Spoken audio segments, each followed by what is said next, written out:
உண்மைதான், கோயம்பேட்டில் இருக்கும் வரைக்கும் இந்த மாதிரி பிரச்சனை இல்லை. இப்போ ஊரை விட்டே வெளியே தள்ளி இருக்கிறதுனால இந்த பிரச்சனையை வந்து யாரும் கண்டுக்கிறது இல்லைன்னு சொல்கிறாங்க மக்கள். அதனால் என்ன பேசிக்கிறாங்கன்னா, இது இவ்வளவு போராட்டம் நடக்குது, 1 மணி நேரமாக தேசிய நெடுஞ்சாலையே ஸ்தம்பிச்சு போயிருக்கு. ஆனால் வந்து அரசு துறையிலேருந்தோ யாருமே வந்து என்னன்னு கேட்கல.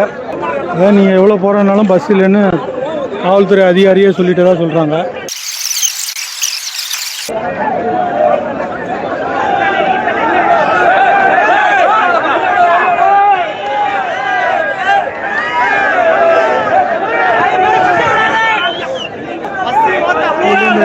பஸ் வருது வெளியே, மக்கள் கூட உள்ள உட்கார கூட இடம் கிடையாது, அவ்வளவு கூட்டம்.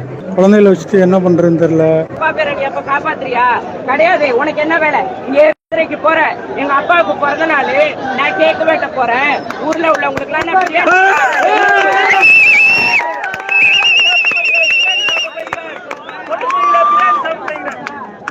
ஆட்சிக்கு எதிரான குரல் கொடுக்குறாங்க அந்த அம்மா.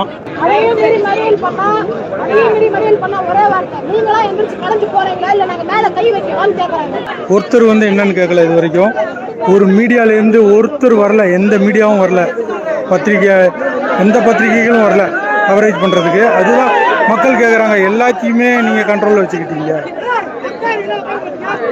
இவங்க சொல்றதான் நியூஸ் போடணும்.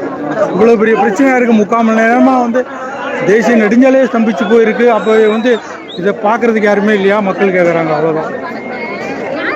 பேருந்து இல்லைங்க, கிளாம்பாக்கம் பேருந்து நிலையத்தில் வந்து பேருந்துகள் தட்டுப்பாடு.